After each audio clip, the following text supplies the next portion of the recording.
Family, we are back. You're going to get sick of the sight and the sound of us, I'll warn you now. But this is episode 3 of the Scottish Falcons. We are boys Des and Will the Thrill. We are back again, and as we promised you, this is the first Saturday special. So, what we are planning on doing today is opening it up a little bit to the family. Just showing you all some love, some support, talking some Falcons, some roster, some depth chart, whole bunch of good things. So we're going to just let some people get up in the building. But to start off, thank you once again for joining me, Des. It's a pleasure to have you back.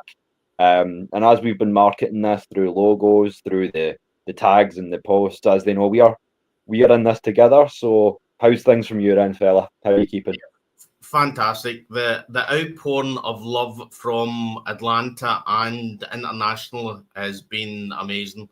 I think my ex followers have went up about 70 in the last few days. So I can only put that down to, I mean, I've not really been, all I've been posting is the shows.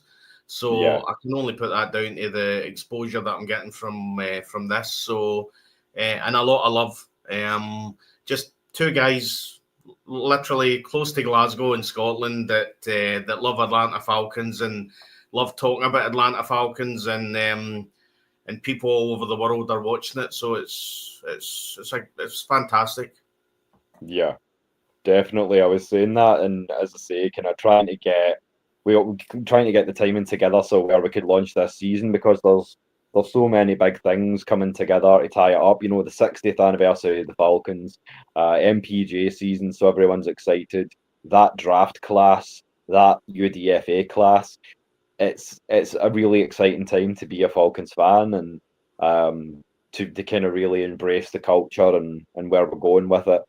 So yeah, as I say, we're going to wait until things fill up a little bit. We're going to drop the link. So if you want to come in and have anything to say, then this is your chance. As we said, we're going to be on 3 days, 6 hours a week. So Saturdays for family. And the So funniest thing is we've spoke we've spoke for 4 hours effectively, and there's still things that we haven't spoke about. So and the way you look at it is this is which class is a dead zone. I think we're a week and a half away from the from training camp, which is going to be great. But yeah, as I say, it's this is us into our fifth hour, and we've still got loads to talk about, and people are still tuning in. So yep, the senator himself in the building. What's good, Mike? Thank you for joining us, brother. And we are just, as I say, just putting my feet up today, just having some family time. So, but yeah, as I say, if any of you got any topics you want to cover, as I say, we're talking about generally the roster, the depth chart, because as I say, speaking from the UK and just coming back to it from not paying as much attention as you have been. yeah, And as I say, just tying into what I was saying about how exciting things are right now.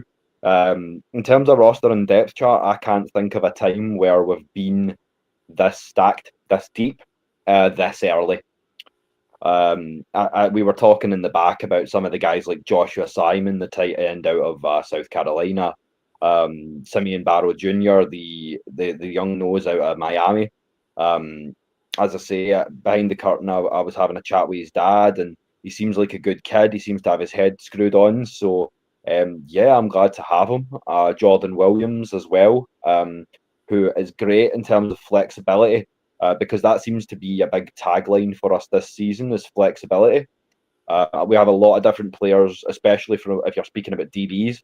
There's a lot of those sort of safety hybrid nickel sort of hybrid players, especially when the way it breaks down is when you face a lot of 4 receiver sets, you'll have essentially 2 cornerbacks in your high safety, but you'll have one more coverage guy who sort of functions in between off of the safety, and that would be what's called a nickelback. okay. Because of the flexibility we have with guys like Xavier Watts, Billy Bowman, Jordan Fuller, we are going to see a lot of sort of chop and change from that regard. So yeah, there's a lot of different bodies that we've got in that sort of third, fourth string. Kobe Bryant, as we said before, Nick Nash. So it's really an exciting time. But looking down that roster and that depth chart, we've got them here. So I'm going to pop it up on the screen for you all, so you can get a little look at it. This is courtesy of Pro Football Focus on the 18th there. So just a little look as to how they are scoring everything, the depth chart itself, and then the roster breaks down. One thing I did notice, a little shout out to Emery Jones, the former UFL quarterback, getting some more NFL experience back on a team at QB4 there. So is there any names, just looking down that list in the chat as well? Is there anyone that's sticking out to you? Des, is there anything interesting, brother? Yeah. I think the thing that jumps out to me is the strong side lineback edge. They've obviously got Leonard Floyd as second string to Jalen Walker. Now we know we're hoping Jalen Walker is going to be a monster, but I mean Leonard Floyd has got 66 sacks in his career, so I think we signed him. It was at a $10 million contract. So, So just while you're continuing, Des, I'm just going to do a special shout out here, because our first special guest of the first Saturday scrimmage, ladies and gentlemen, he's got his own channel, 11,000 followers. So if you don't know this man, you really should. Have you been hiding under a rock? Would be my question. But more importantly than any of that stuff, he's the head of the Unholy Alliance. We could go on, but he is a personal friend and mentor of mine, Mad Mike Luciano. Sir, how are you? Thanks for joining us today. You there, Mike?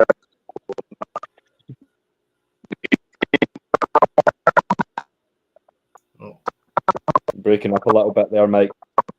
Yeah, Mike sounds like a TARDIS.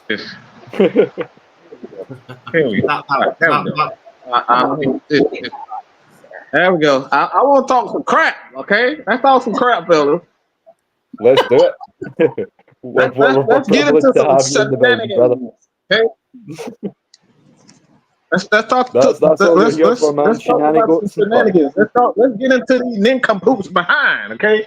That's what I want to do. Do it, brother.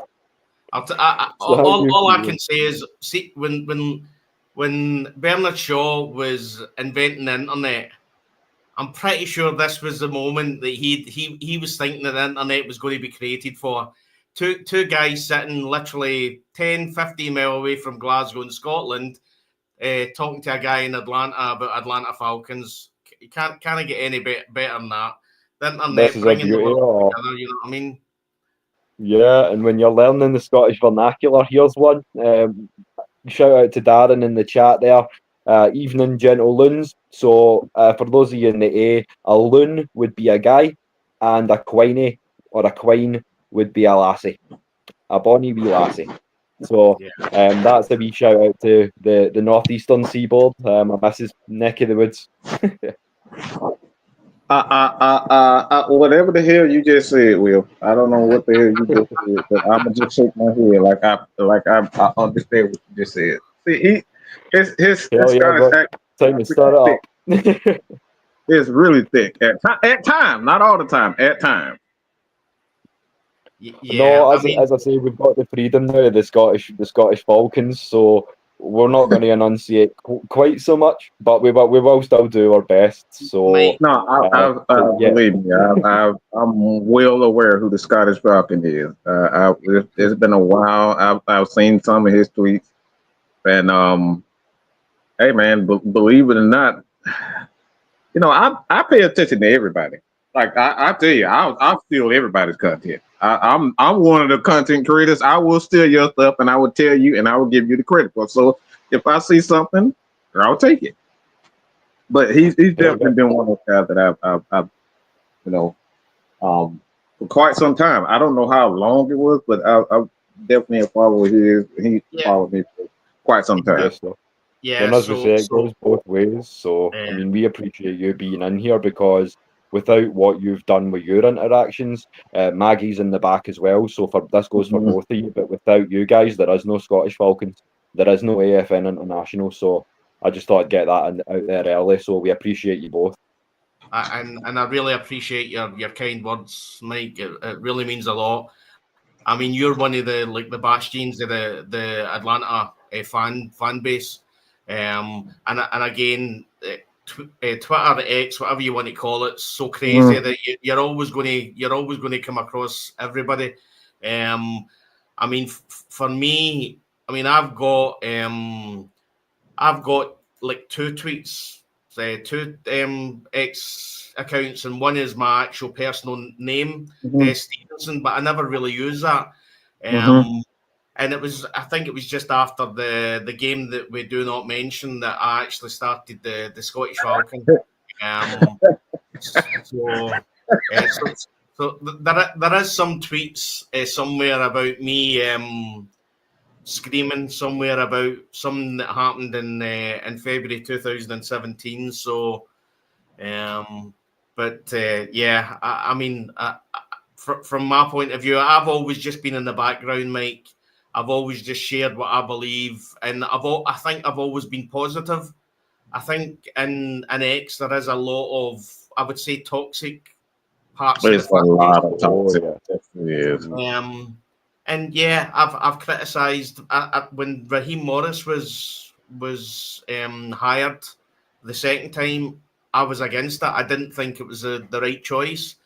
But then I heard his interview and how passionate he was, and I thought, well, I can get behind this guy. This guy really means. And from my point of view, he's a Falcon. He's got the Atlanta Falcons at heart.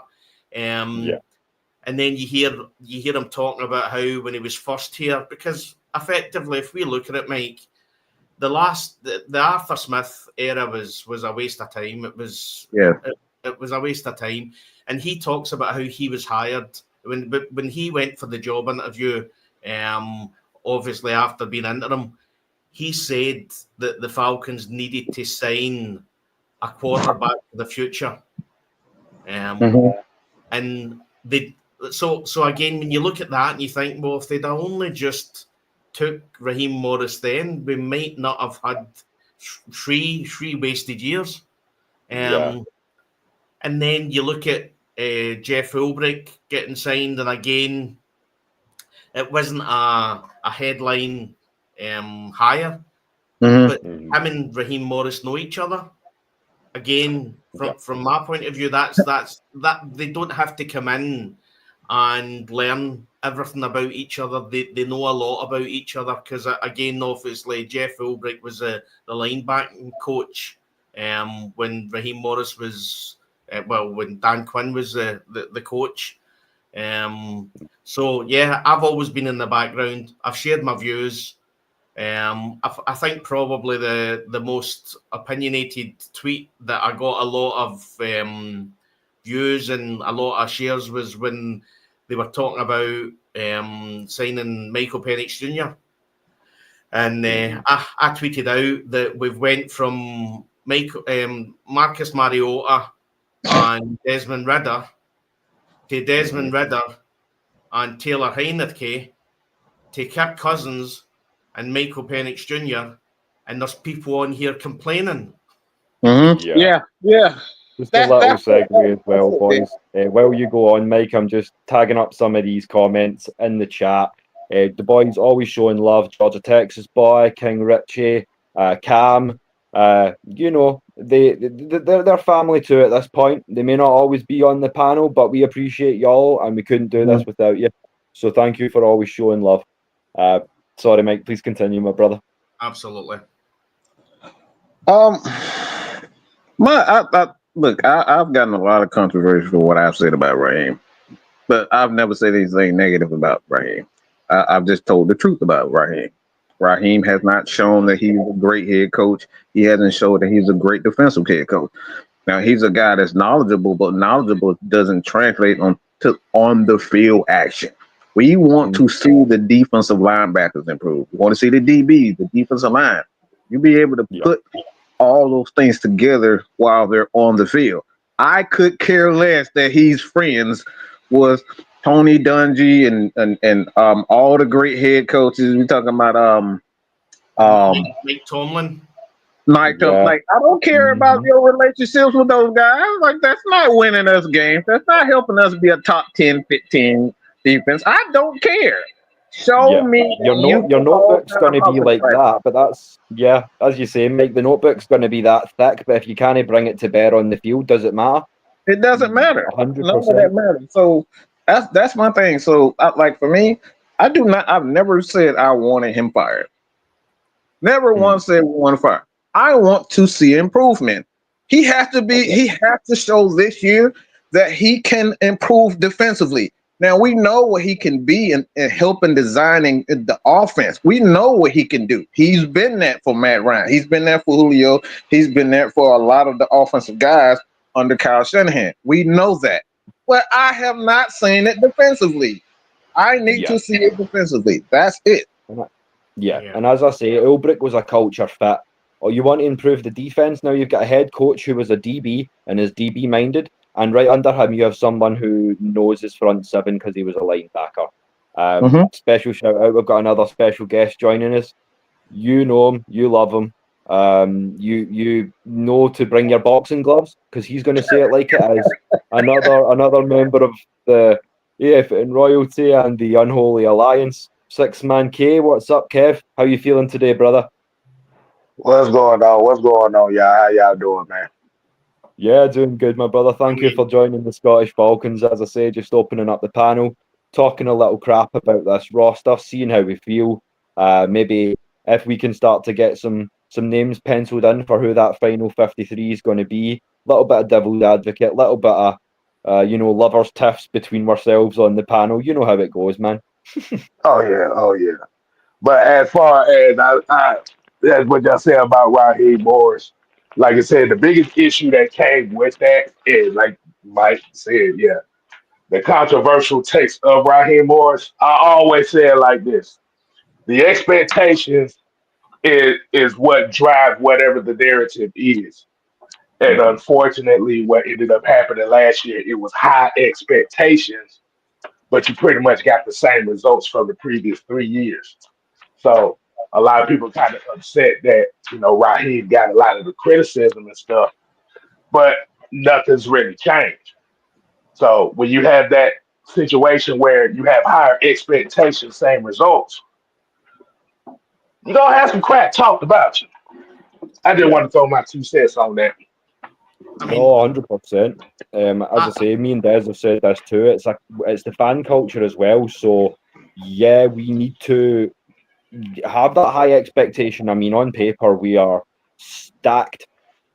We've got lots of experience, lots of youth, a good mix of different personnel schemes. There's a lot of different things we can do.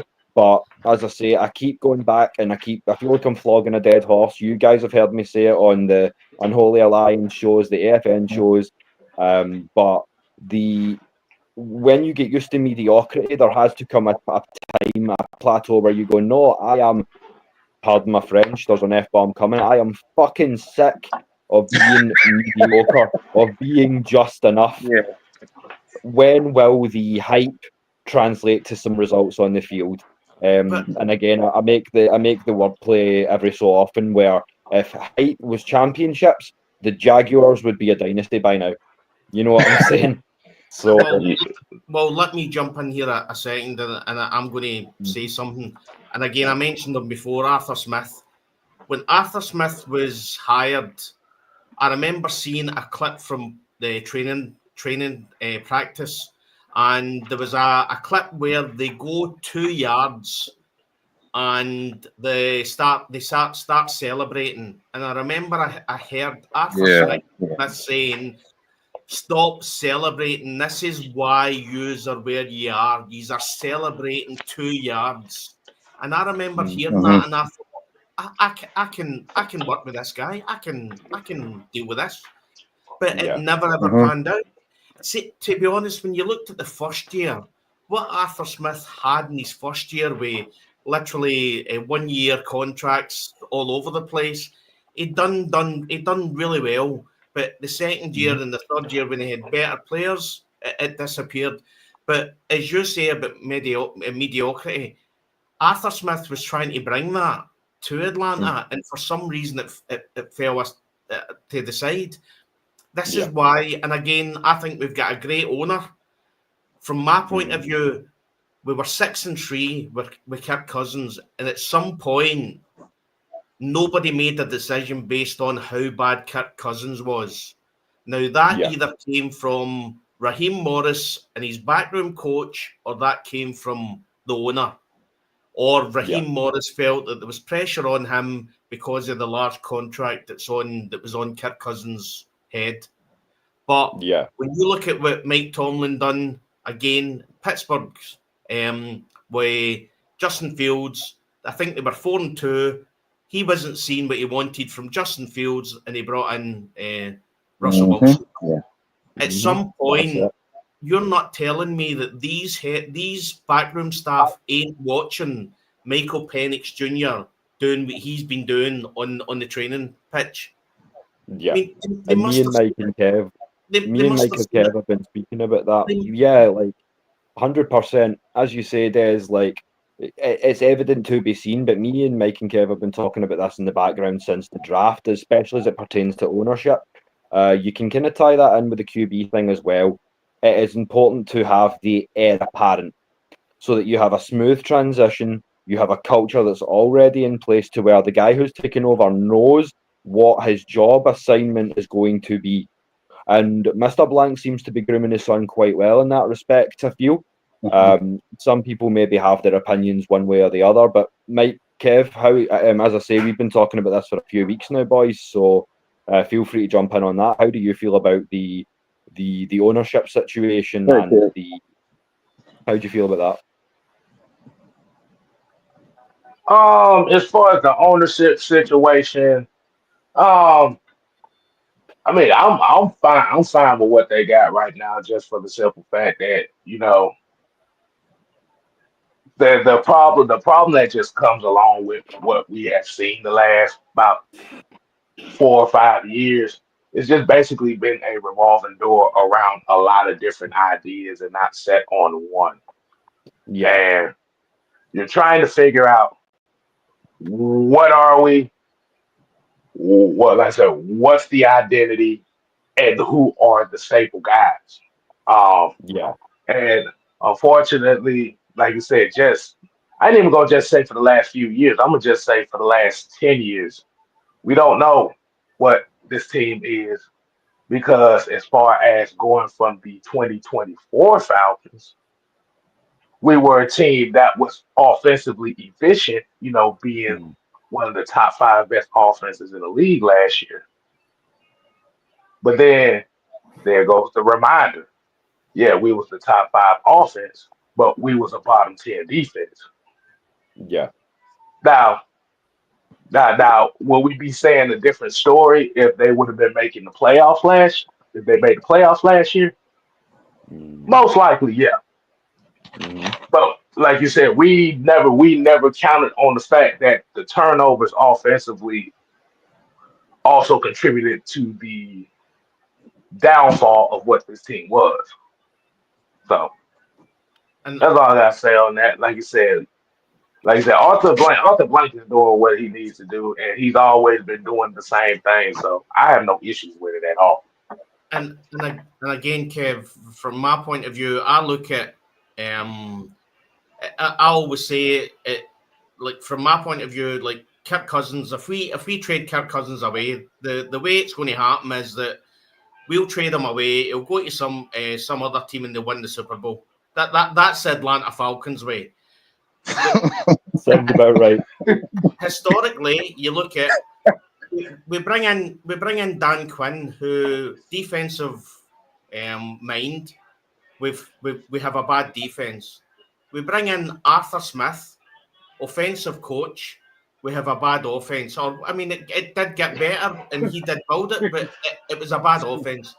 We then bring in Raheem Morris, a defensive coach. And if you look at what Ryan Nielsen done in 2023, to what happened in 2024, it was night and day. The defense under Ryan Nielsen was far, far superior, and it wasn't as good players. We've then bring in a defensive-minded coach in Raheem Morris, and the defense is bad. I mean, make that make sense. There's always something, bro. And just as I say, while there's a little bit of free air, I'm going to jump in now. So we are still, as I say, we are still finding our feet with this thing. We're still trying out a few different formats, as I say, opening things up here and there, just trying to get the fans engaged. So you're going to get a few issues here and there. Maybe we're going to talk over one another here and there. But as I say, we're all just still kind of finding our feet with this thing. So apologies in advance if I do tread on your toes, boys. Just something that happens, but we'll get there. Well, let me say this. Man. See, I'm trying not to be mad, Mike. I'm trying to be Michael Anthony Vincent right now. It's a constant battle. I always wonder, are we getting Mike or Mad Mike, 6 man, or Kev? It is a constant battle for me because on one hand, there's I feel exactly. It's like when we bring in the offensive guy, I think it's going to be, offensive juggernaut. The offense has issues. You bring in the defensive guy, we have this. Look, I'm gonna pull a page out of K Styles, and I cannot believe I'm doing this because Jesus Christ, he gonna kill me for this. But maybe we should bring in a special teams guy. Maybe we should just hire a special teamer or a guy that's a trainer or something. Like maybe that'll be our look. Maybe we should hire the ambulance guy who drives a damn truck. Maybe that'll be good for the Atlanta Falcons because every coach we bring in is always an issue. Okay, it's always an issue, and I think for me personally, when I look at the quarterback position, because I obviously got to play the quarterback position, and I'm obsessed over the position. The things that stand out to me is there's no plan for when things go wrong. We saw it with Desmond Ridder. We saw it with Michael Vick later in his career. Early in his career, I thought Dan Reeves did a wonderful job of kind of managing him. He had a plan for things. He wanted to bring him along slowly. He wanted him to use his athleticism. He wanted to use his gifts. And then you look at Andy Reid. I think Andy Reid is the greatest offensive mind of all time. Behind Bill Walsh. This is my personal opinion because he has a plan for when things go wrong. This past season with the Chiefs, we saw the Chiefs go from a team that was constantly throwing the ball downfield to they're just a run, get a few yards, take it down for 5 to 7 yards. And they did that all season to the Super Bowl. So I think what the Atlanta Falcons, what frustrates me personally, is there's never a plan for things that go wrong. We saw this with Raheem, and it drove me insane. You got a quarterback that his knees, elbows, ankles are going to fall off from Kirk Cousins. All season, we saw that. This dude couldn't run in. Look, I can run faster than Kirk Cousins.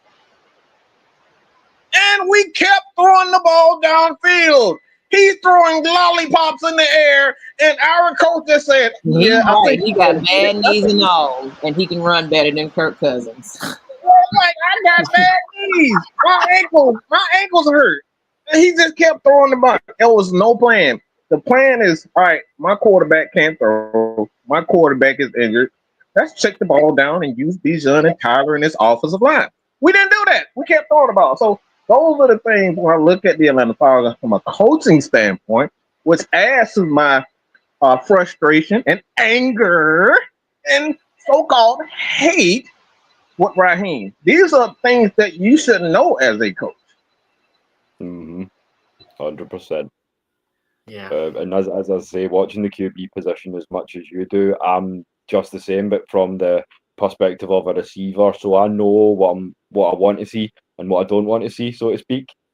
But yeah, make it make sense. Like as you say, maybe if last season if we'd have went to the medical staff and went, listen, do you fancy head coaching? Maybe we wouldn't have had the drama with Kirk Cousins that we did. We would maybe have been able to go, no, that shoulder's messed up, and we can see that. But again, Falcon's got a Falcon. this is why we need somebody that's in control of the team that can make the hard decision. Like, as I say, Mike Tomlin's there. He's making a hard decision. At some point, Yeah. I mean, everybody could see how bad Kirk Cousins was playing.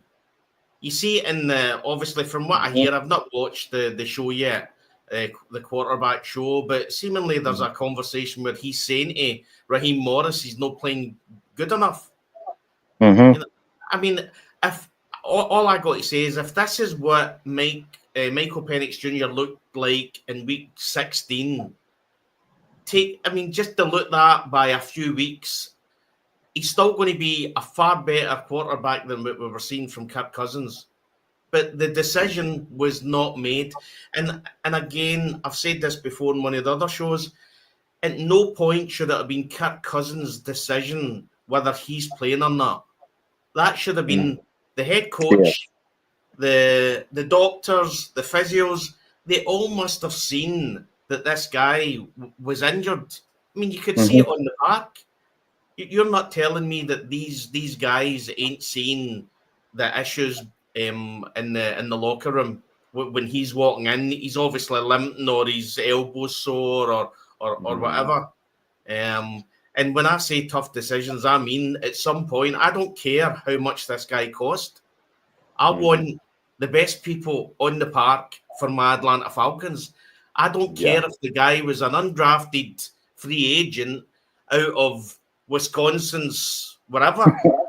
If he's the best player, get him on the park. I don't care. I don't care what the contract says. We need to get the best people on the park. And from what I agree with Mike says, I don't know whether Raheem Morris has got that tough backbone that he'll make that decision, the best decision for the team, no matter what. Yeah, I see what you're saying. And me and Mike and Kev have had this out over the years as well. I feel like Mike, you were a quarterback. Kev, you watch enough film to understand the QB position in a nuanced way. So if I'm speaking any lies, call me out. But watch his throws during the 9 interception run. It's all hip. It's all back. There's no twist in the shoulder. There's no flick in the hip. The wrist. Sorry, his motion is completely off. He's not throwing the way we know Kirk from Minnesota and Washington can throw. You know what I'm saying? So we knew something was up from the off, or we should have done. Let me say this, because for me, it's all about the fundamentals for me. Like, from a quarterback standpoint, I think the balance, the footwork, and when we talk about getting off the back foot, and I like to call it like a seesaw. So when I see a quarterback, he drops back, plants that back foot, and you see Peyton Manning, when he drops that back foot, his body goes forward. His arms, his hips, everything go forward. When you look at Kirk Cousins, everything stand put. Everything stay put. It stands still. Nothing going forward.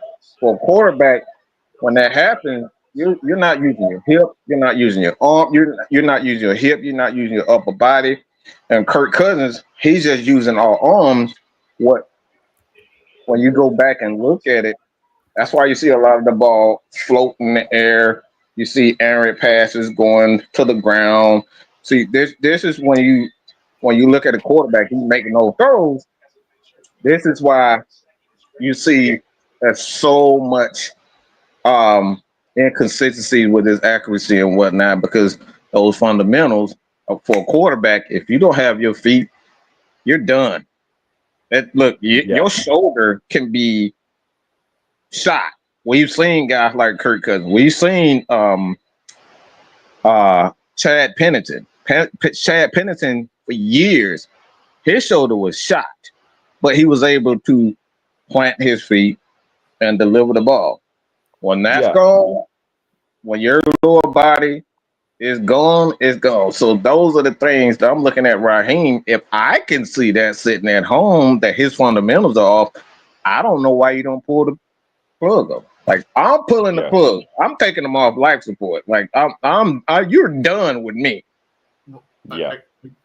Again, what And I would say. back that, just before you go there, just to back that up, it's a combination of what you're saying, Mike, and what you're saying, Cam, down in the chat. Bad fundamentals or not having the ability to compensate, and also bad rhythm. But when you speak about guys like, as you say, Peyton Manning, Dan Marino, Donovan McNabb, even if they were off balance when they took that, in martial arts we would say a check step, that then the body would drive forward. It wasn't the shoulder, it was the whole core that was engaged to launch that football. And as I say, look back at Dan Marino's balls, so to speak. 55, 60 yards flat-footed, because he would drive the body in. So if you're hurt, surely you would know, oh, I've not got the arm for this, but if I engage the core, but Kirk didn't seem to do that for me, and that was what was concerning. What I would say, sorry, Mike, and Will, a lot of the decisions that happened last year were decisions from a first-year coach. Effectively, that was a coach that was in his first year that knew at the end of the first year he wasn't getting sacked, he was getting another year, and that decision to keep Kirk Cousins playing, that was based on the fact that, well, if it doesn't work this year, it'll work next year. Some of Raheem's, and again, listen, I hope.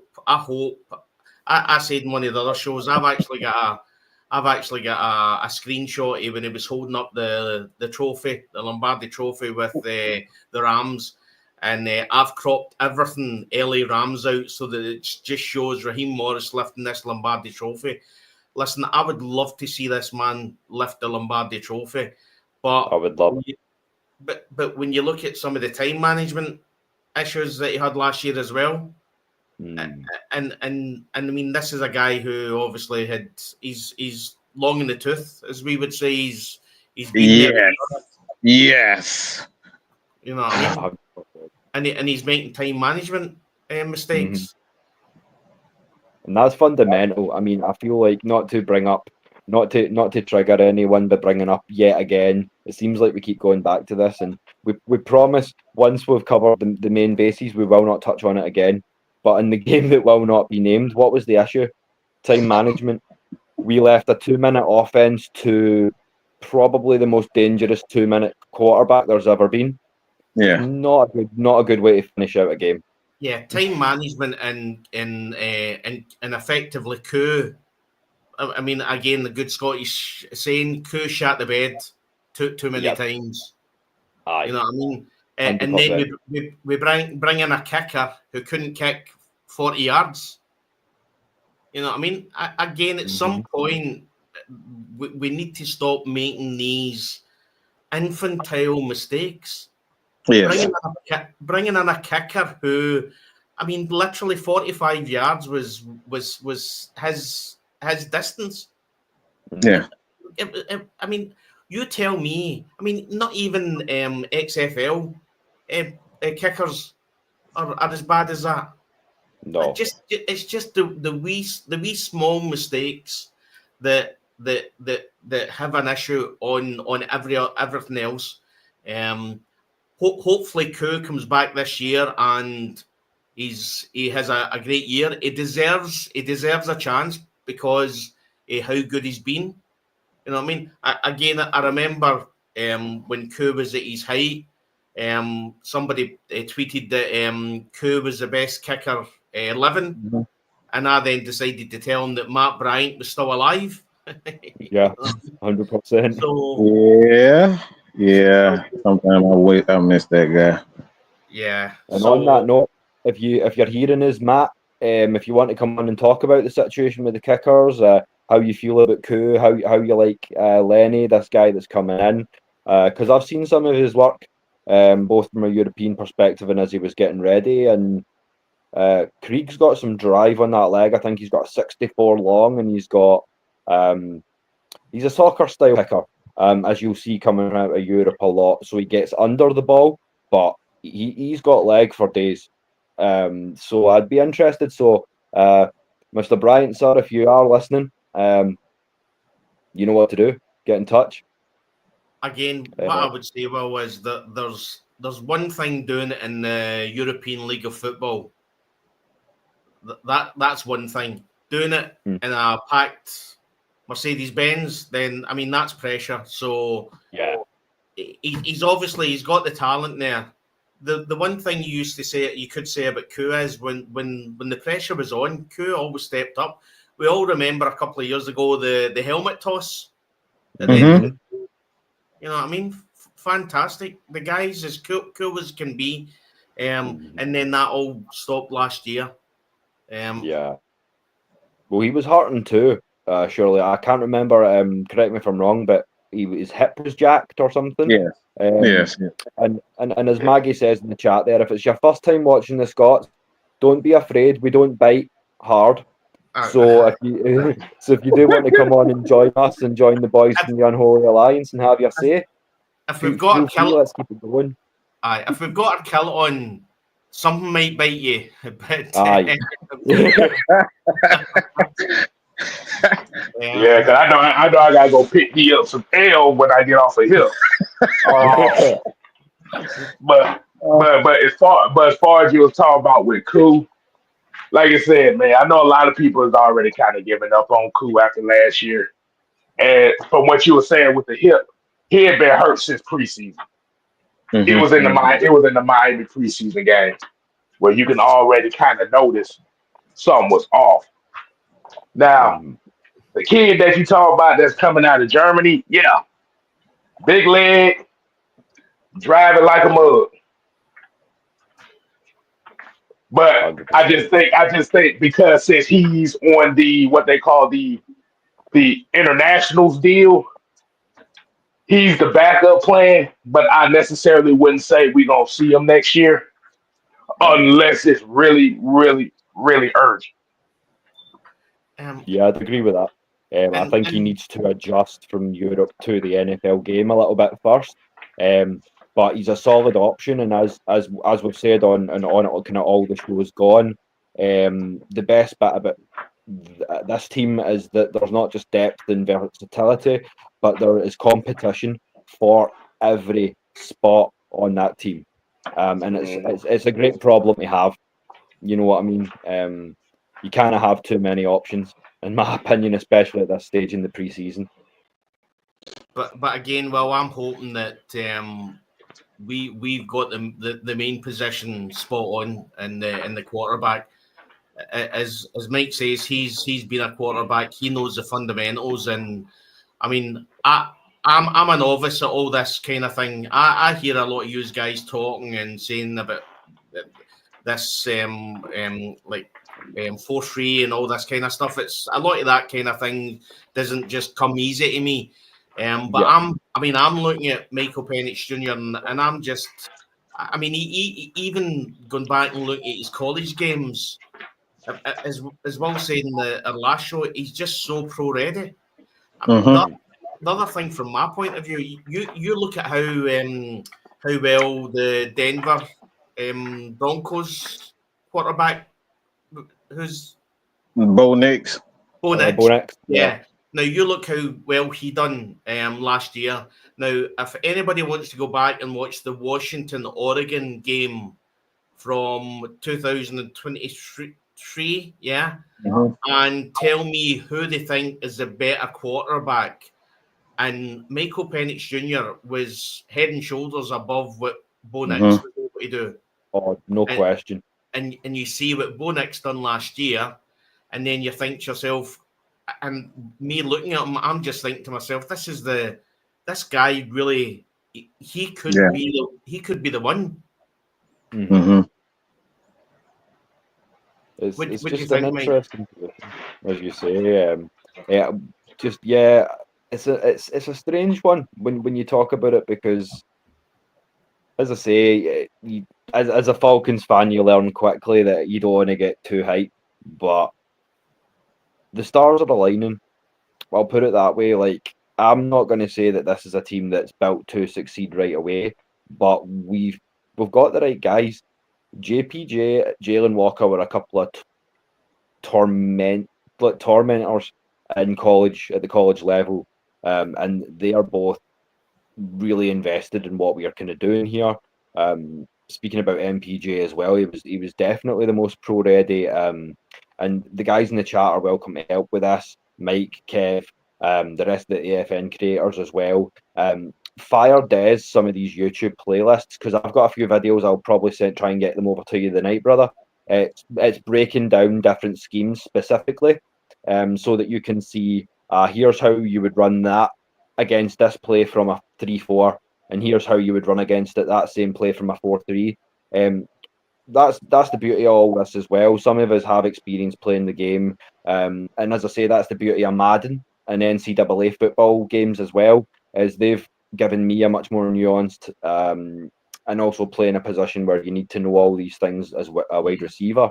But yeah, as I say, anybody who wants to fire into the group chats and send us some extra material, we're happy to do that. Just obviously, so it's a learning experience for us all. But yeah, as I say, and as I say to you guys in the chat, just keep smashing that like button, the support. We're aiming for 3 shows a week, so if you're not sick of us yet, you're going to. But if you're liking the concept, if you're liking what we're doing here, just drop us some red and black in the chat. We love to see that, see the love and support. We're going to let Mike and Kev take over and have a little rant on that, see how they feel. Well, I forgot the damn question. What was the topic? You talking about Michael Penix Jr. Yeah, and okay, I thought so. Yeah. So I'll kick it off, Mike. Now, Michael Penix Jr. to me right now is the catalyst that can make this offense be something special. Not necessarily just on skill set wise, but it's the mentality wise. Yeah. Now, like you said, we've seen these last few years, one of the biggest issues at the quarterback position was the mental side, was the confidence or lack thereof. Mm-hmm. Michael Penix, to me, yes, he's still there. He still got a little ways to go as far as the NFL side of things. Like you said, 3 games. Like you said, 3 games was a good eye opener for him. But the moment that I realized that Michael Penix Jr. can be the catalyst for this is, I'm trying to think, was it the Panthers game, Mike, where he threw that back shoulder fade, missed it, and then ran the same play and threw the same ball? To London. Yeah, I think it was the Carolina. To London. That was a really nice throw. Yeah, it was the Panthers. It was the last game. Yeah, and it just having that ability, having that mindset to say, okay, I messed up on this play. Let's run it again. Hell yeah. That right there means more to me than really anything. Because as we already know, with this offense, it's going to be ran through Bijan Robinson and Ty Lazier. Mm-hmm. But Michael Penix Jr.'s confidence is something that I would say is refreshing, because we haven't really seen that since the departure of Matt Ryan. Like I said, Kirk Cousins gave it to us really for 4 weeks, and then was kind of 50-50 back into himself. After that 509 game against Tampa Bay, it kind of seemed like he started reverting back to himself. He started feeling himself a little bit, and it never really got better from there. But Michael Penix Jr. is the future. And if he can be it, if he is the one, it's going to be a beautiful sight. That's all I got to say on that. But couldn't it be better for year 60, no less? I mean, say what you want about the technicalities of having the mentorship of Matt Ryan and Michael Vick and Michael Penix's life, but it's year 60. We need to look back as well as forward for me. And as I've made the point many times, having the experience, the know-how, the do's and don'ts from two QBs who've been there, done that, wore the T-shirt, sold the T-shirt, got another one, and so on, who have seen every possible experience that you can see as a young quarterback, and there is no drawback to that, in my opinion, as we've said as well, boys. So how do you feel about it all, though? Like, as you say, do you feel it's doing nothing but breed, as Cam says, breeding that confidence, and that they know what I'm doing, they were doing, and they've passed that on to me? How do you feel about that, Mike, Kev? Like, for me personally, like, I could care less about the skills. Like, I do not, when I look at a quarterback, I'm not looking at if he can throw the ball 60, 70 yards. Like, 60-70% of the quarterbacks that come into the league can do that. That doesn't set you apart.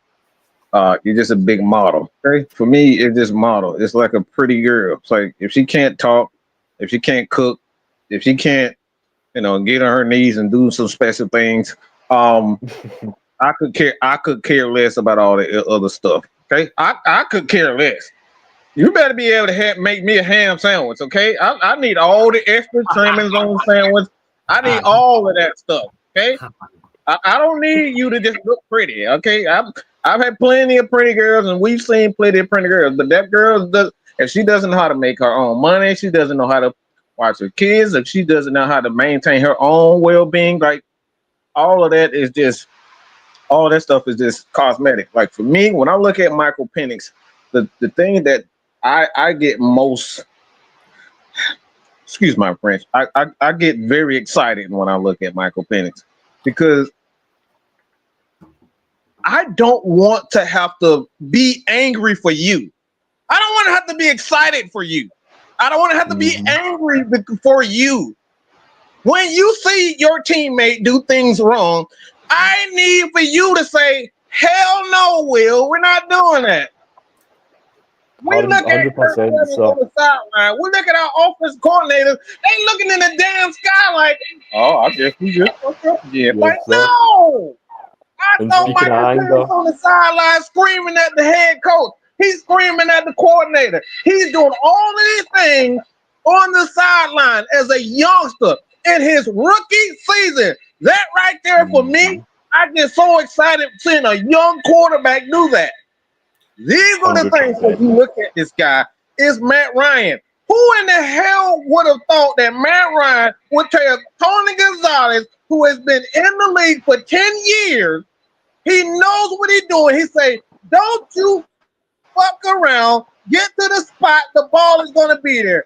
Who's going to tell Julio Jones to say what? Get your ass set. Get set. I need my quarterback. Get fucking set. Get fucking set. Yep.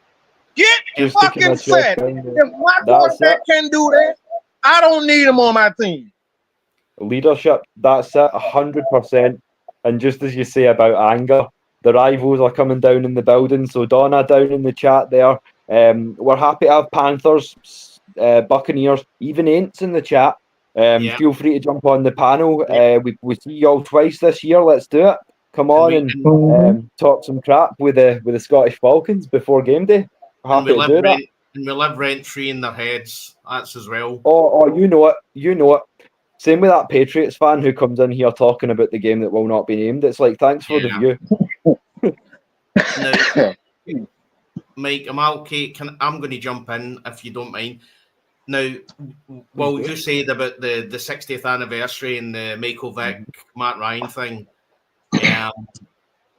The one thing I'm going to say is these guys ain't doing this with Desmond Ridder. They're not sitting down having conversations with Desmond Ridder. After a tweet the other day, game knows game. Matt Ryan and Michael Vick are looking at this guy, Michael Penix Jr., and they know that this guy's special. And that's why that's why you're seeing the interaction with Matt Ryan. See, if they really thought this guy wasn't going to make a difference and what was effectively a loser, they wouldn't be anywhere near him. That they know this guy is special. Yeah, definitely. And I've been saying that for a long time. I feel like it's only going to get better given the fact that he's had those first few jabs. He's got the confidence now, and talking from a boxing standpoint, you've heard of the double jab. If it doesn't work the first time, if you've got the courage and the commitment, you can go to the well again. Sometimes that second time you might just catch them. You know what I'm saying? So having that experience, that welcome to the NFL moment, it can only be good for him going into his first full year. As I say. And against, sorry, mate. No. Please. Against some Kev says about the Panthers game. I mean, I would say that, I mean, that second throw to Drake London, that's the one that Drake London stands up and looks down on him. That's the Falcons I want. That's the kind of play that it doesn't make you happy. It makes you, it gives you it's like a strange anger. It's like, fucking get in. That's what we want. We want to be seeing that from our Falcons every week. It's not about what you're going to do on defense. It's about what we're going to do on offense. We don't care what you're going to try. You can't stop us. We've got Bijan Robinson behind him. We've got Tyler Algier. Tyler Algier would be able to walk on as RB1 in probably 20 teams.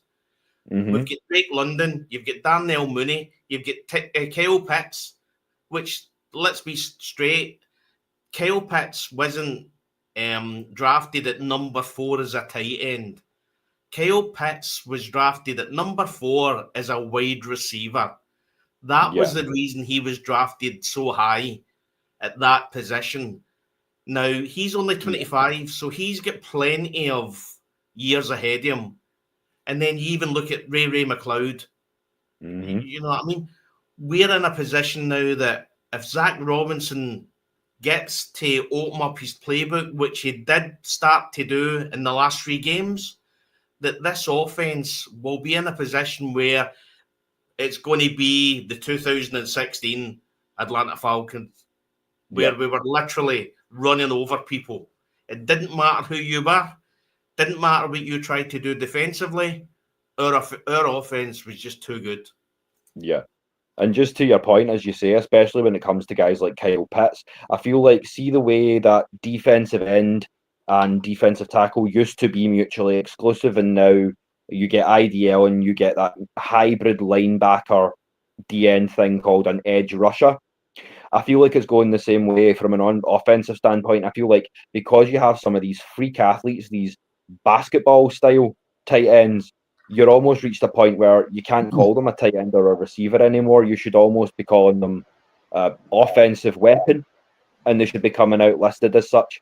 The league's evolved to a point now where there's so many freak athletes in some of these sort of hybrid positions. It's a different game now than, and as I say, this is something else me and the boys have had it out about over the weeks. The league has changed so much, even over the last 5 seasons, and especially in certain positions. You know, nickel, tight end, defensive edge.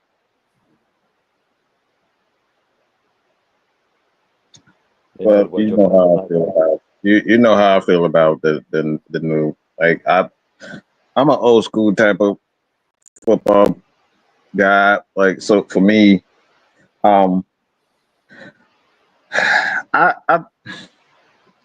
just so used to the prototypical defensive end, quote unquote, edge guy. I hate to even say edge, but because you're a defensive end, it's, the game has changed, and I understand that. But for the most part, you know, I think you just have to adapt with the times. I think, you know, it's getting to the point where, you have more athletically gifted guys that I would say athletically gifted guys, but these guys are bigger, they're faster. And I'm talking about guys like James Pierce Jr. Like guys typically that size aren't as fast or as quick. So when you look at these guys and you put these guys out in space, like it just drives me insane. So it's you just have to find a way. And I think that's the thing that Raheem is really struggling with, is trying to find a way to incorporate everyone's skill set. And I think that's where the great coaches make their bones, is finding a way, see what you're good at. Even the Ray McLeod, finding a way to utilize their talent in the right moments. And I think those are the things that Raheem, if he's going to become a better coach, is being able to utilize those things and recognize. It's not so much utilize, it's recognizing when these things need to happen. And I think those are the things with a guy like Andy Reid. Andy Reid knows when it's time to incorporate certain things. Yeah. And as I say, to play devil's advocate a little bit, I love to kind of see both sides and kind of look at it in a broader light. So the drawback to having so much versatility and so much different options that we can play with, and guys who can step in, as I say, mix it up, nickel and dime you down the field and things of this nature. Ray McLeod, as you say, the Clan McLeod, a good Scottish name that.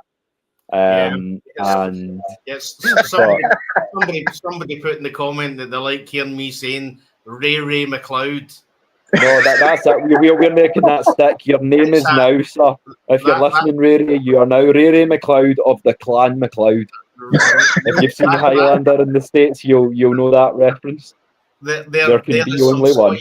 There is some Scottish blood in that man. Ray McLeod. That's. You love to hear it. You love to hear it, man. But yeah, as you say, go back to my original point. We are so deep and so versatile, and so many guys that can step in. What's for bread and butter? The teams that are most effective and can chop and change with personnel, they still have a standing D and a standing O. They have a personnel set and a scheme that is like, no, this is what we go to. But if you can break us down and you can figure that out, we've got other options. We've got other pieces in play that we can throw at you. But yeah, that's where my concern springs up for this team, is when you've got so many bodies that can do so many different things well. Where is our home base, so to speak? You know what I'm saying? Mm-hmm. And that's the one thing with this team that's causing me a little bit of, not even full-blown stress, but trepidation a little bit. Can I ask you guys a question? Is it the better coaches in the league?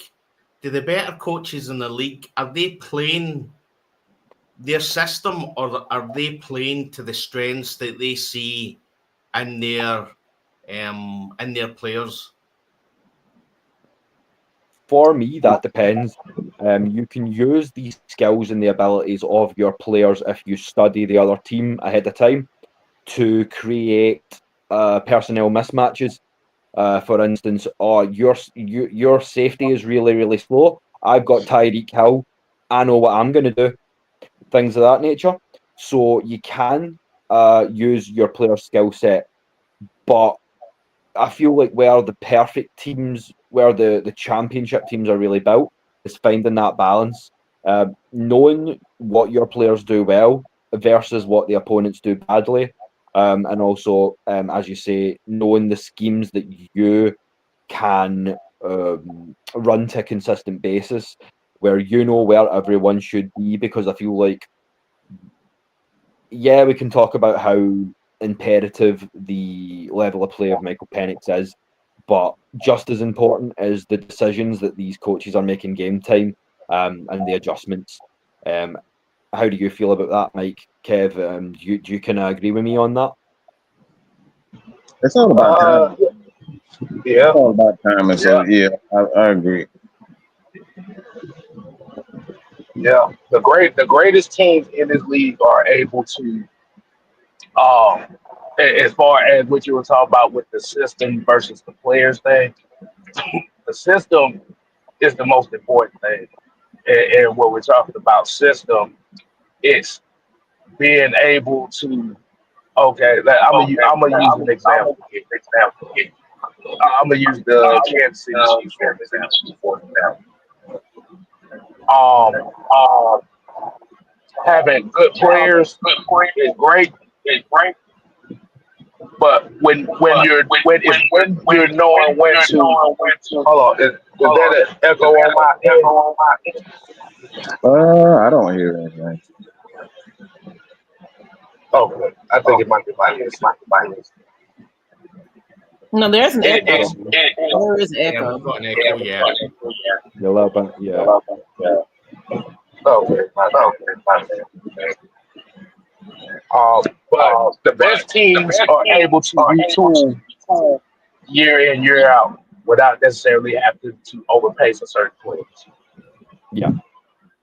It's that balance again. It's all about balance. Like, can you get the guys that are going to come in to shout back what Des was saying earlier on in the show? Getting Leonard Floyd for what was it, 9-10 mil a year? That's nice work. Getting a piece of that quality.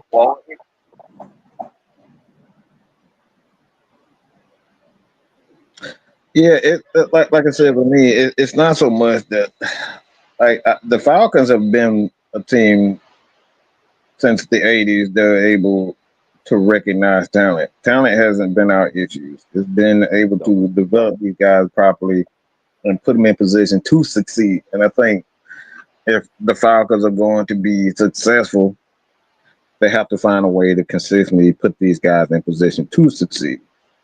For instance, when we have a guy like Michael Penix, and I keep telling people he's more like a Michael Vick than he is than a lot of people are willing to admit. Yeah. Why? Yeah. Because he has that ability to run. He has that ability to run. He's more like a Michael Vick in Philadelphia than anything.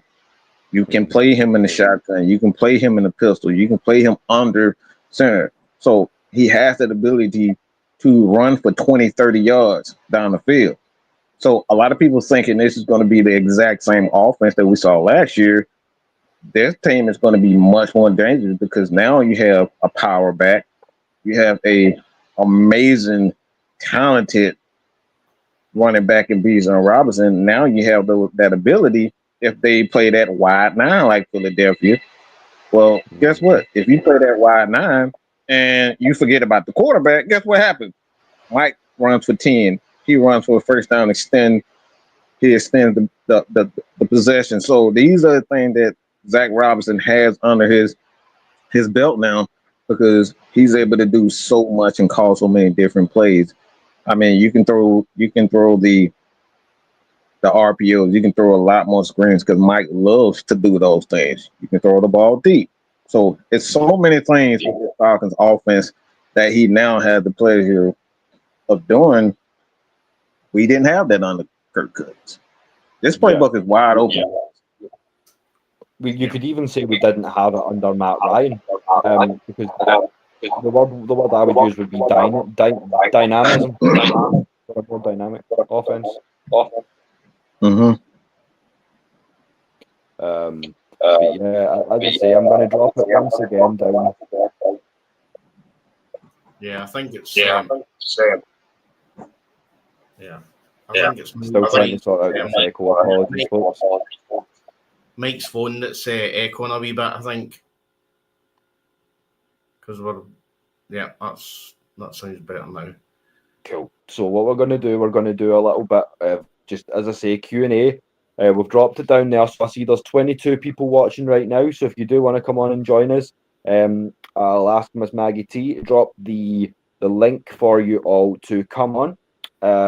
If you've got anything to say, as I say, episode 3, we've been at this all week, grinding hard to bring you a high quality show. So yeah, come on with the boys and say what you've got to say. We're happy to have you. And this is really international. I mean, I'm sitting in a wee place called Airdrie, Right, Scottish name. Airdrie in Scotland. You're in East Kilbride? No, Clydebank. Clydebank. So you're in Clydebank. Mike, where are you? You in Atlanta? Yeah. Is Mike? Yes. So, Yeah. This really is international. So, And as I say, if you love what you see, keep the eyes here, because we're grinding behind the scenes, and there's going to be some special guests. I'm not spoiling nothing yet. Just keep your eyes peeled. And in addition to that, we've got the upcoming teams potentially down in England, over in Canada, Mexico, Germany. So when we say, as I say, we are all we're doing is driving that tagline home, folks. So from Atlanta to the world. yeah. That's all we're trying to do. Atlanta Falcons Nation International will literally be all the international fans. We want this will be the home to the international fans. That's how we're going to make this. Round the clock, round the world Falcons content. I sent this to Maggie in a PM. You boys might appreciate it. She's been saying for a long time she wants to help create the ESPN of Atlanta Falcons content. And I says, hold on, here's one. We should call it the ASPN, because that's all we're striving to be. If something is happening with our birds, we want to be the first to put that across for you. So Absolutely. the love and the support from the creators behind the scenes who are thinking of coming on board, we would thank you. For anyone who's tuned in for the chat and decided to stay for the banter, or for anyone who's just wandering by on YouTube, on Spotify, and goes, what's this, Scottish Falcons? Oh, this might be fun. We appreciate you coming on. We're going to keep the drive coming, strike while the iron's hot. So as we say, any topic ideas, anything you want to, just drop it there. And if there's anything we say that you don't understand, again, just drop a comment. If we say like today, the weather in Scotland's been really warm. So we've got a saying in Scotland that when we talk about weather like this, it's called tap stuff. Hey, one quick thing, Mike. I think that you. Yeah. I see 6 man. You have on the earpiece. Sorry about that, ladies. Trying to get the audio together. Yeah, no. It's just funny. All of a sudden, now we have an audio problem. I think they try to tell us we on phone. If anyone has No, we're glad you're here. We can make it work. I'm about to hop off anyway here, and I know I have an earpiece in, so I'm about to hop off here.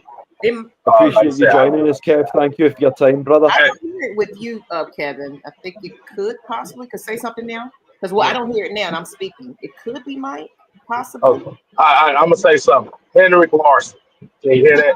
Yes, I can hear you. You sound fine. Sir. It could be Mike, possibly, but he was doing just fine. So I don't know what happened. I think StreamYard trying to kick me and Mike off the show. Sorry, guys. Join the club, y'all. Join the club. Oh, we'd rather get the teething problems out the way week 1. Let's be honest, guys. We don't want to be sitting here in 3 or 4 weeks and messing with echo settings and things. But no, as I say, if you've got to jump off, Kev, feel free. We just appreciate the time. So before you do, we'll let you get your plugs in. So where can the family find you if they haven't by now? All right, so it's gonna be 6 and K live. They about sick and tired of looking at me on a weekly basis on all the platforms around. About damn near all 4 or 5 times a week. But like I said, 6 and K live. Like I said, definitely make sure y'all show love to the Scots and the Falcon Nation and the Unholy Alliance, because at the end of the day, through all the BS that y'all may think goes on, this is a family affair. And like you said, man, just show the Scots some love. like you said, man, we got to bring this thing international, and I'm proud of both of them. I'm proud of both of y'all. Thank And you man, so I much. think y'all got something. Y'all got something special going on here. Like I said, definitely on the international side of things. Kev, remember, we chose the Falcons. It was nothing to do with where we were born or anything like that. We actually chose to be Atlanta Falcons fans. That and I think that makes it special for me. Right. That's as Maggie says, the voice of the fans, and we want to be the voice of all the fans. So that's all we're trying to do. But we appreciate the love and support as always. Absolutely. It doesn't matter what might go on behind the curtain, because it's not going to affect the quality of what we bring here. And even if we do get into handbags at dawn, if we have to pull out the boxing gloves on one another now and again, just know it's all love. We all start here as Atlanta Falcons fans first, content creators second. So yeah, as I say, continue to show love. This has just been the first of potentially many Saturday scrimmages where we open things up. We give the chance for the fans, for the other creators, for the boys for the Unholy Alliance to come show some support. So yeah, as I say, just trying out some different formats. But we appreciate you greatly, Kev, for joining us today. And let me just say, guys, see when the Atlanta Falcons finally win the Super Bowl, the scotch that I'm going to bring over to Atlanta is going to be some of the finest. Believe me, guys. You wait for that visit. Yeah, I'm going to hold you to that now. Like I said, hey, look, I need that. We gonna need that. Absolutely. Just to give you an idea, I actually collect rare and limited edition whiskies. So when we win it, you love my brother to death. Then, yeah. When we win it, I'm going to get my most expensive bottle, and we are drinking it. That sounds like a time, man. Wait till you see the show when we win the Lombardi. That is going to be a fun week. Yeah. The Scottish Falcons and everybody in Atlanta, absolutely. So here's another Scottish word for you. When we talk about people being drunk and actually being intoxicated, we call them they're bluttered. So that's the word for somebody that's fallen over. Really what you say, blitzing? That's the night of the home visits, because we won't make it back to the hotel. Yes. So we'll all be bluttered when the Falcons win.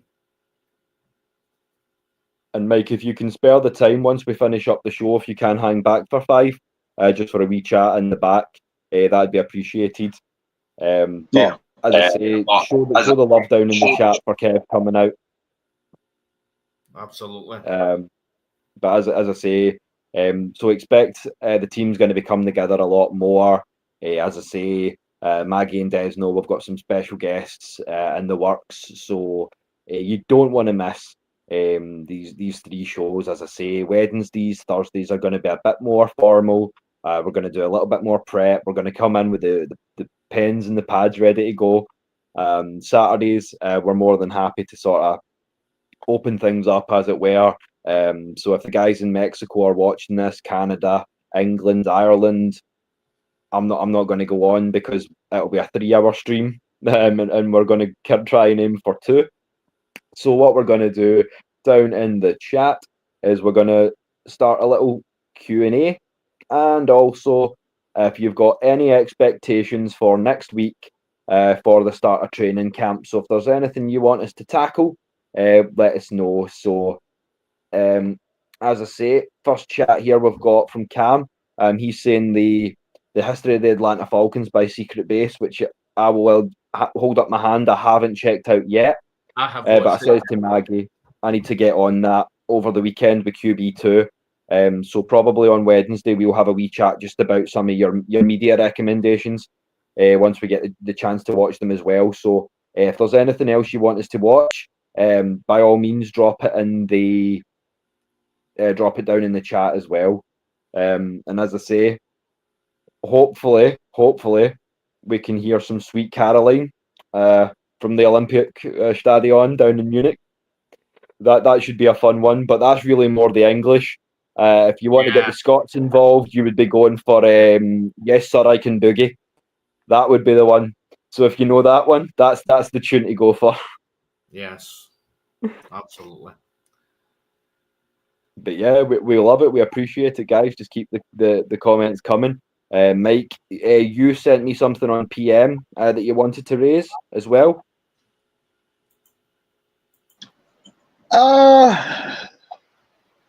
I sent so much stuff to people. I believe it was about the so there's a question that I had. I did a video, a short on not Peyton Manning, but Tom Brady and Patrick Mahomes, and it was you had a choice of the first pick in the draft, which guy you starting with.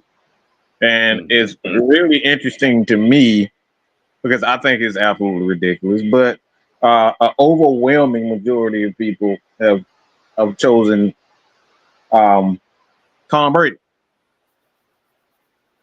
An overwhelming majority of guys. And the reason why, for me, this is it's funny to me because Tom Brady has had the luxury of having a top 10 defense 17 out of his 21 years in the NFL.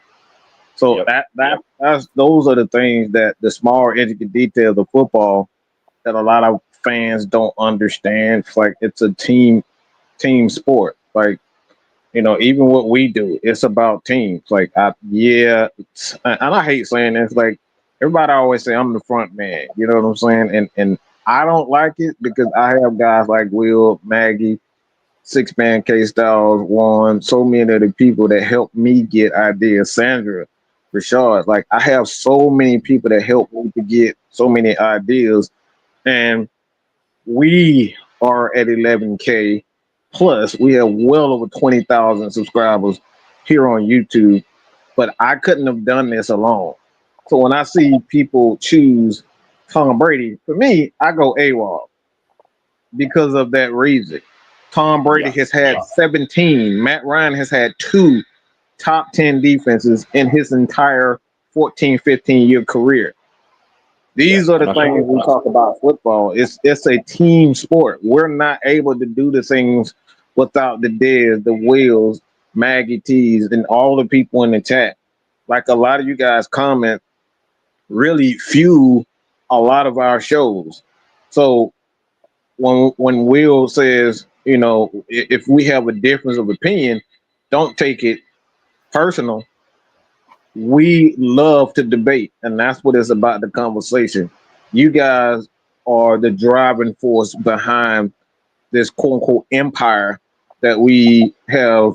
You know, it's getting bigger. You see it. We got 2 fellas on here right now. We're trying to build something with the Atlanta Falcons Nation that we all can be proud of. Not just Atlanta Falcons, but the way that my head is thinking, I'm thinking NFL. So if we can do something really big, you know what I'm saying? Those are the things. So I know that was a long, that's how I think, man. So I greatly appreciate everybody that's able to, you know, to understand it's about debate. Like I'm gonna say some crazy stuff. I talk from the heart, and whatever comes out. You know, I go back and I say, all right, I shouldn't have said that. But this is what content creating is about: speaking from the heart, being authentic of who you are. You guys are Scotsmen. Never be ashamed to be Scotsmen because you talk differently. You know, use different vernaculars and whatnot. You know, you guys continue to do what you do. So that's the beauty of content creation and what we're doing here at Atlanta Falcons Nation. Yeah, and as I say, this couldn't have boiled down much better now that it's the four of us, because again, while we have the floor, thank you to both of you, because as I say, when I first started talking to Maggie, that's about 3.5 years ago now. I've been doing bits and pieces for the channel, and just I never really foreseen progressing into this sort of leadership role. It's just something that's sort of fallen into my lap. You guys have thrown it up, and I've tried my best to catch it. So all we're doing is just kind of taking the ethos of the family, the spirit of debate, and the love for the Falcons, which is what it's all about for all of us, and just bring it to bear for you, the fans. Because at the end of the day, if it weren't for the 17 of you currently watching on StreamYard, from what I can see, the numbers on YouTube, not to mention Apple, Spotify, we are going everywhere. We are growing exponentially. That, as I say, to get wings on this project, it means so much to me personally, because I feel like I'm where I'm supposed to be now. Not everyone, and this is what I was trying to say to Des, when he talks about not knowing the finer points of the game, the X's, the O's, the 12-man personnel and things of this nature. Yeah. It's not so much like that can all be learned, but just to have the passion and the network in place, because we're all teaching each other. Maggie and Michael tell you they're still learning, and every show is a learning experience, which was why we worked so hard to behind the curtain as well, to sort of teach ourselves how to be self-sustaining, but at the same time still attached to home brand. And shout out Juan in the chat as well. It's not just congratulations to me. This is our show, me and Des, but this is from the off. This was bigger than us. So congratulations to all of us, and take some for yourself as well, brother. You deserve it. Yeah, again, from my point of view, it's all about the main point of the thing is to get all eyes on the Atlanta Falcons. Mm-hmm. When I walk down the street in Glasgow and I see somebody wearing a Kansas City Chiefs top or a Seattle Seahawks, I ask myself, why are these guys no supporting Atlanta Falcons? Yeah, we're not the sexy team, but when you look at what we've got in the quarterback that's coming into the team this year, after 3 games last year, it's an exciting time. We want to be the sexy team. We want to be the guys that effectively, when we walk down the street, we see guys with Atlanta Falcons tops on. They might not know about the game or about the team, but because we've just won a second Super Bowl, they're wearing the tops. And we can all sit here and say, well, we lived the pain. We felt the pain. We lived through probably the worst moment in sports history. So when we finally get there, I said again to Maggie the other night that the party that's going to kick off in Atlanta is just going to be something to behold.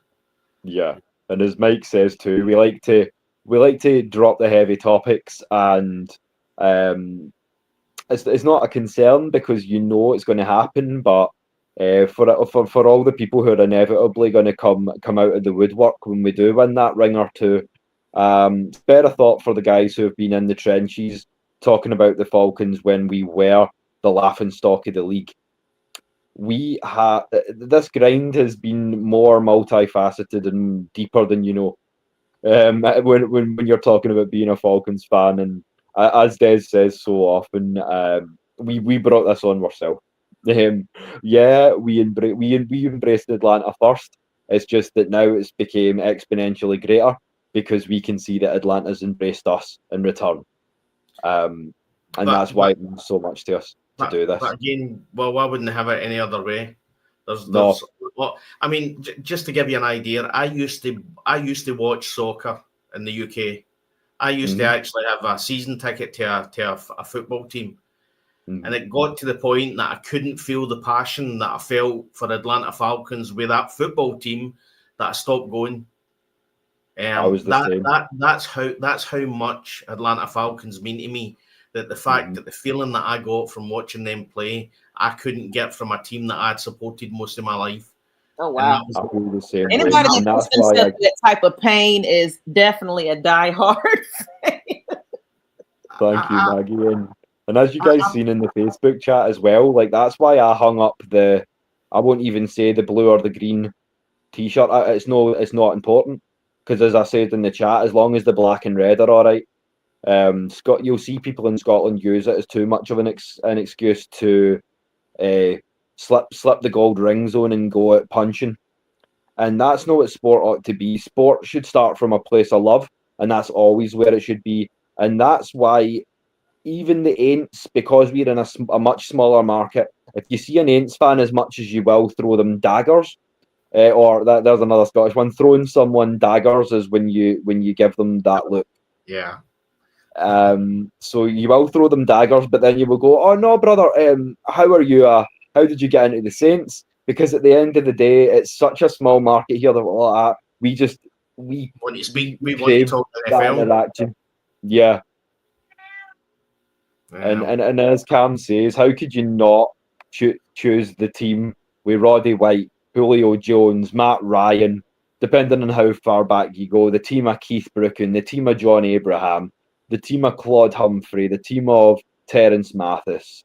Come on, I could name drop for days, man. Your boy's a bit of a amateur historian as well, so if you ever want me to go right back into the history books, as I say, we've got that 7-episode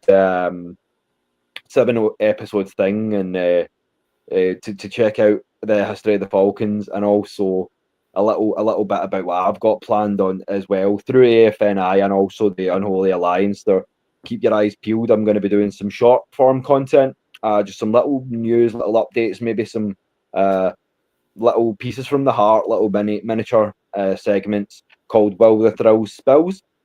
So I'm going to be touching a little bit on that. So if you want me to go through and pull up some of these names that you feel are maybe forgotten, or don't get the love that they deserve for their contributions to where we are today, then by all means get at me on social. I've just started a TikTok. You've got me on X, Facebook, on here. Shout us out. Hit Des up as well. And just as I say, we will endeavour to keep bringing you the highest quality of content that we can. I feel the pain as well. My mum's a Cowboys fan too. So, and you'll see Darren Mercy Graves down in the chat. So, you want to talk about pain and delusion? Talk to a Cowboy. Home team. What's up, Blackberry? Sorry, Des, on you go, my man. Yeah, I was just obviously you were talking about the history and everything. I mean, for me, I said in another show, it was Tony Gonzalez that done it for me. And we Mike been on, I'll explain to Mike. So I was watching a game. Obviously, I came to Atlanta in 2008 and started watching out for the Atlanta score.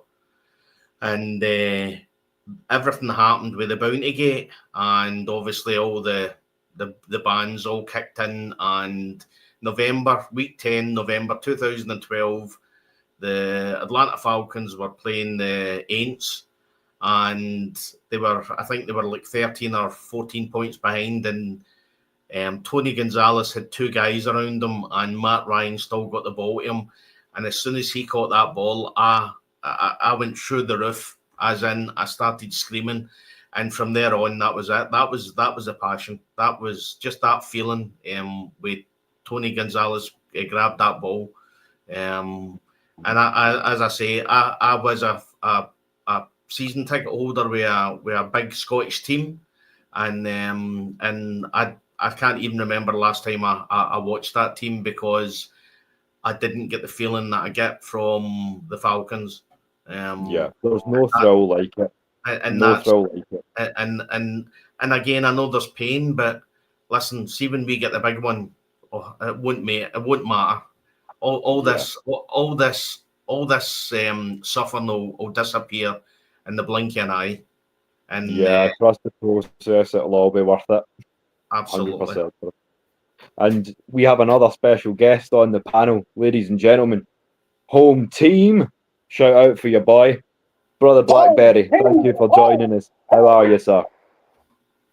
I like how it's funny how you says home team. We know how to represent. Well, as I say, my experience, I'm an impressionist and a voice actor as well, in addition to the singing and the guitar. So I could do you anything from a nice southern drawl to Christopher Lee, but don't get me started because I won't stop. Well, to be honest, I was watching the earlier show and they were singing on that. So we really need to start kind of pushing the boat. Shall I charge up the pipes? Wait, hold on. Ain't no wrong with a change of pace, fellas. Ain't no wrong with a change of pace. It's all about doing the Tyler Algier. Do your best Tyler Algier impersonation. Be a good change of pace. That's Hell the question, man. What y'all got going on, man? I turned on. I got up. You know, I was on the block all night. Y'all know how I do. We know, brother. So, hey, man, ask me a question, man. What y'all got going on? Ask me a question. Oh, you know us, man. True to the grind. So we wanted to push for the 3 shows a week, as we say. Just had the idea to open up the Saturday panel, just show love back to the family. Because as I said in the group chat behind the curtain, without you, like every single one of you in the chat, every single one of you that are in the panel that do these shows, that drop the links for each other. This is a network, and as Mike says, there is no I stronger than we. And to pull out this comment as well from Tony, bet if a Super Bowl victory is in the future, you will. Yeah, I'll swim across if I have to. Yeah. We'll bring more waders and we'll swim over if we have to. Try and stop us. And I'll bring some fine scotch. That's for sure. And I think that's something that's overlooked by a lot of the football community when it comes to the Falcons. And maybe it's just the Atlanta Falcons fans that don't understand it. But it really is a global fan base. It really is. I tell this story about how I used to work out at Stone Mountain Park when I was younger. It was a routine thing for me every 3 days out the week, Tuesdays, Thursdays, and Saturdays. I went to Stone Mountain Park, ran around the park, ran up the mountain. It was a routine thing. And something and my brother worked there at the same time. But something that always happened, I always ran into international travelers, tourists. And I'm a people person. Well, I'm almost a people person. I can talk to people. And I would strike up conversations with people from Vietnam, people from Japan, people from Korea, etc. And the most common thing in the conversation when we would be talking about tourism, like what you here to do? What you gonna do while you're here? First of all, I didn't know Stone Mountain Park was so goddamn popular across the world, but it is. And it was always, we want to go see where the Falcons play. Mm-hmm. They want to go see where the Falcons. They want to go see where Dominique Wilkins played. They want to go see the Hawks. You know what I'm saying? They want to go see Centennial Olympic Park, where the torch was lit in the '96 Olympics. Like this shit. My bad, y'all had something in the air fryer. But no, good. As you say, there's such a sporting history and such a sporting pedigree in Atlanta. With more to come. I mean, you guys have got the World Cup coming soon. And then this is what I try to say. I mean, as a creator on the other side of the pond, as it were, you can say I'm an outsider to some degree, but having been embraced the way we have, and as you say, they call Atlanta the Black Mecca. I am coming to experience my birds, yes, but I want to experience Atlanta. I want to experience the food. I want to experience the tailgates. I want to experience singing in a black church with my missus. I want to experience Georgia's people, its culture, And that's again the beauty of the international shows, is we try to do the same for you. So as I say, we see the comments talking about claymores and kilts and haggis. We love that because we are both staunch in how Scottish we are. We're both patriotic. As I say, we've got our Americanisms, and part of our heart it does lie in Atlanta. But for all that, you'll never take Scotland out of us. But I feel like that's part of the beauty, and it's part of our charm. It's part of what drew up you guys to us in the first place, is the fact that we're also so open and want to share everything. And that's as I say. I'm gonna say something to add to that real quick, because you were saying the World Cup is coming here and everything. We got the All-Star game here, the MLB baseball. Yeah. We got that this weekend. It's absolutely. Atlanta's becoming, the place to be. And again, I think that's the other reason about doing this show as well is, again, we all miss the Georgia Dome. When you watch the championship game at the Georgia Dome, the last game, the atmosphere was phenomenal. And I think what's happened a lot in Atlanta as well, apart from the Braves a few years ago, I think a lot of stagnation has kicked into the fans, and they look at their own team sometimes as just I'll support somebody else because they're not doing it, and we want it, and we know there's diehard fans out there, but we want to show the people in Atlanta that the way and the city and the way that the teams and the sports teams. I'm also a Braves fan. How they're looked on internationally is really, really phenomenal. And we want to effectively bring that passion back and say to you guys, listen, let's get them, because we all know the Mercedes-Benz has never been that stadium. It's never had the atmosphere of the Georgia Dome, and it's about saying, listen, we know you can sell your ticket to somebody else when the Pittsburgh Steelers are coming. Let's get that passion back. Let's get behind this quarterback, Michael Penix Jr. How good is this guy going to be? Let's get behind him. Don't sell your ticket. Get to the Mercedes-Benz Dome whether it's a preseason match, a preseason game, whether it's the first game, whether it's against the worst team in the NFL. Get behind your Atlanta Falcons. Show that passion, because there's people in a country somewhere that you have never heard of that literally are as passionate about your team. The only difference is we can't jump in the car and drive an hour or 2 hours to go and see that team. We have to love from afar. And Tony, we do. Damn shame is gonna take you an hour to get from Riverdale to Mercedes-Benz Stadium. That's a damn shame in Atlanta. But what I'm gonna say to that is this. Of course, we know winning comes with all of the benefits of everything you just said. Winning comes with those benefits. So that's the part that the team has to play in. You got to give them something to get behind. And while everybody on this panel is a fan, most people in the chat are fans. Being a fan doesn't mean that you have to be positive about everything on the team all the time. You don't have to be. You can criticize your team. You can critique your team. You can critique players. You can critique ownership, management, etc.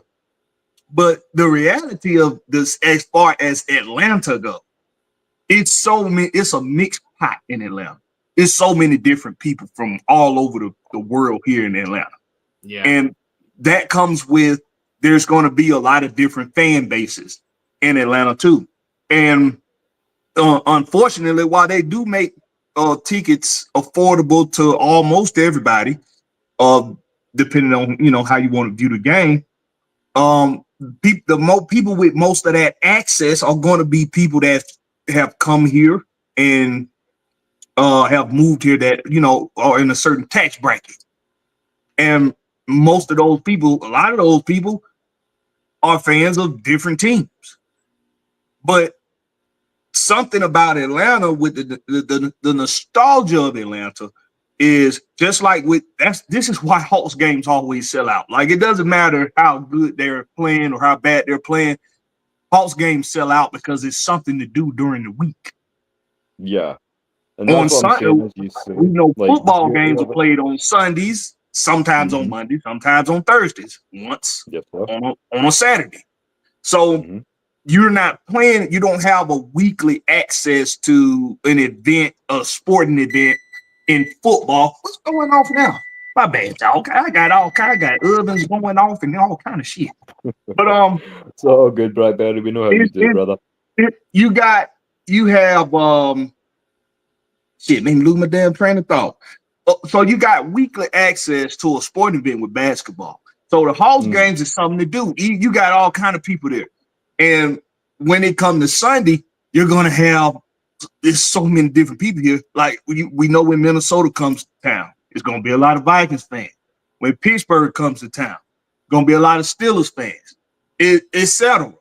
But the thing that would get Atlanta Falcons fans in their seats is, first of all, close off them damn lounges in them damn common areas during quarter. Yeah. Give them halftime in the beginning and the end of games to go lounge around in front of big screens and shit like they at home or some shit. Yeah. Yeah. If you're going to watch Atlanta Falcons, get in your seat. I've already said this in a previous show. Go and support your team. I know that you can effectively feast a family for $20, but the whole point of you getting there is to support your team. So when the game starts, get in your seat. Yeah, and this is it as well. To go back to that last comment as well about do we wear the gear in town over here? That's the beauty of it. Like, I've made the joke before that I'm red and black everything. So if it's not Falcons, it's Pirates. Yes, I will rep the ATL in Glasgow, and I fully intend that when I'm in the ATL, you're going to see some eye patches and some pirate hats. So that's the beauty of it, is growing this brand on both sides. Listen, as you say, sharing our culture with you and embracing your culture too. You know, my alma mater is red and black. The Pirates as well. Stone Mountain High School. Though they're also red and black Pirates. So shout out to the red and black Pirates across the world. Hell yeah. Listen, I've even got a Desmond Ridder top. That shows you how dedicated I am. Yeah, you real dedicated. You signed up for the hard road, brother. Don't say that. Yeah. But yeah, we if the person that asked the question about wearing the Atlanta gear, I wear my Atlanta gear quite a bit around Glasgow. I also take my gear abroad. So in April this year, I was in Portugal, in Albufeira, and if you actually go on to my Twitter, Scottish Falcon, you actually see a picture of me on my profile, and that's actually me with my Julio Jones number 11 top, one of my hats, and it's on a beach in Albufeira. And I love more than anything when I go to Europe that I wear the Atlanta Falcons gear in Europe, so that I share the love. Yeah, I got a lot of Falcons gear, but I only have one jersey. And my son got three, but I only got one. I'm kind of holding out for that. What do you call it now? I'm holding out for a Bijan. 7 was always my number, so, or maybe Ray McLeod, seeing as I got 34, but we don't know if he's leaving at the end of the year, so who can say? I don't just buy anybody jersey. I buy a lot of Falcon gear, but I ain't just gonna buy anybody jersey. I got one jersey. And who's that? I've had 3 over my lifetime, but right now I only got one. Who you got? Julio Jones. Yes, sir. It's a nice. I had him at. Only going to go for one. That's a nice one. I had him at Ryan jersey when I was about 40 pounds lighter. I had to give it up because I ain't that small no more. and I had a Tony Gonzalez jersey. Yeah. Now we're talking. That's it. That was my second jersey. My first was Vic, the black Vic. My second was the red with the white 88s. Mm-hmm. I'm having a problem getting to these starred comments, so we've got some questions saved up there if you want to take a look. Yeah, I'll just yeah. But as I say, even if we stretch to 2.5 tonight, it's a lot of we're having a lot of fun just chilling. Yes, I have, and we would put the same to yourself because we're going to make a hamper and bring it over, as we say. So we're going to put some haggis and all that in there so you guys can try it. You going to make and bring it over? Or what? Yes, sir. A haggis. What? A haggis. Just don't Google what the ingredients is. It's haggis. Haggis. Yeah, haggis. What is Haggis? It's effectively I'm assuming you guys know what mince is. Mince, yes. Yeah, so it's like spicy mince. Yeah, essentially. Okay. What we do in America is say we'll bring over a casserole. That's what we say. Yeah. Sounds good. No, that's what I said. Well, one of the things that we've gelled over most is the fact that every one of us on this panel likes to eat. So, as I say, you won't scare a Scotsman off with food. You'll just make a pal. That's it. What's the Scots game day go-to meal? Just don't act doing the company. If you're talking about, if you're talking soccer, it'll be about 6 cans of lager. But if you're talking football, then I like to go traditional. You know, chicken wings, the usual suspects, jalapeno poppers, and that sort of thing. I'm quite traditional when it comes to that. So. Did you say chicken wing? You like what? See, you sure you're not black? You sure you're not black? You sure you're not black? I don't know. I've not checked the genealogy yet, but maybe some in there, man. Chicken wings is global. Can't never go wrong with chicken wings. Absolutely. Maybe explains all this curl in my hair, you know, too, brother. I may have some black in there. You never know. Maybe that's what drew me to the A. Well, my dad's side of the family, I checked the genealogy from my dad's side of the family, and his it's a long story, but it's from Germany all the way from Germany to Scotland. So yeah, I got a tad bit of Scots. I always tend to say that most people in the world have got a wee bit of Scottish DNA in them, and most people in the world have got a lot of Scotch in them as well. You know what I mean? Or it's no our most famous export for nothing. Yeah, we're known well for oil, beef, pork products. We're known for fish, of course, but I don't think any it's outselling the whiskey at any point. Yeah. Well, we know y'all know we know y'all can do some cooking. We know that because you know, I'm a married man, but I done seen them Scott gals, okay, and they thick in the knee, okay. All right. I seen when I because you know this show used to come on called Reign, right, about Queen Mary, the Queen of Scots, you know. Man, the little, you know, the little honey they had playing, you know, she was kind of fine. So I said, man, let me go see what the actual Queen Mary looked like. And she wasn't that much of a looker, but she was thick in the knees. What? She was thick. Yeah, we know how to cook and we know how to eat afterwards as well. Yeah, and this is the thing. Here's another Scottish statement that you can add to your collection. When we cook, traditionally, because of what the weather and the cold and the dampness is like here, we make dishes that will stick to your ribs. We make it hot, thick, and hot, thick, and hearty. Hot, thick. I like that. I like that.